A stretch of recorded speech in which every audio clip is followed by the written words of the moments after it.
Contract of indemnity. According to dictionary meaning, indemnity is protection against loss, especially in the form of a promise to pay or payment for loss of money, goods, etc. It is a security against or compensation for loss.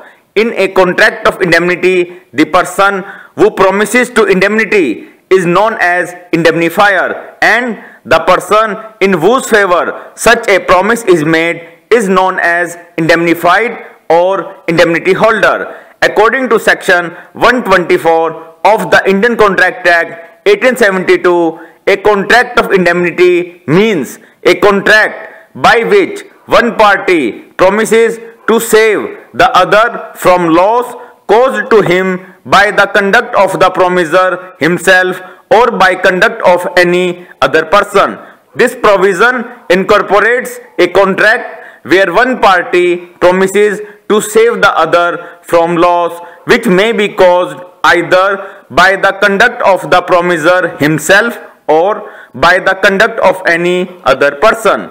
Insurance contract. If contract of indemnity. It has been noted above that section 124 recognizes only such contract as a contract of indemnity where there is a promise to save another person from loss which may be caused by the conduct of the promiser himself or by the conduct of any other person.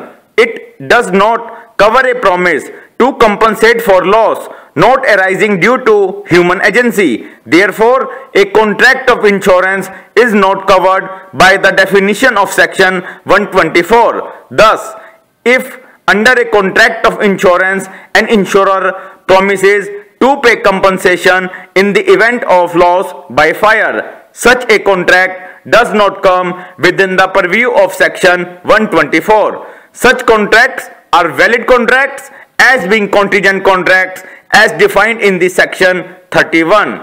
Rights of indemnity holder. Section 125. Rights of indemnity holder when sued.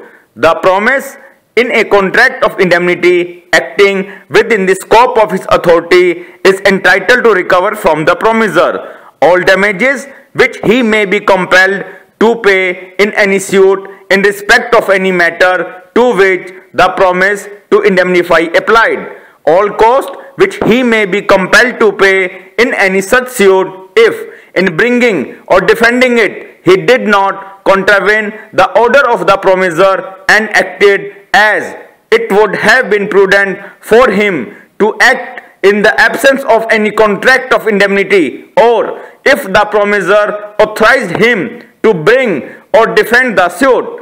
All sums which he may have paid under the terms of any compromise of any such suit, if the compromise was not contrary to the order of the promiser and was one which it would have been prudent for the promise to make in the absence of any contract of indemnity, or if the promiser authorized him to compromise the suit.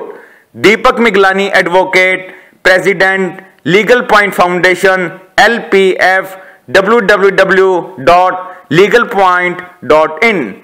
If you want to receive the legal voice message on your mobile, please send us a request at legalbuddy@gmail.com. Mobile number 9215514435.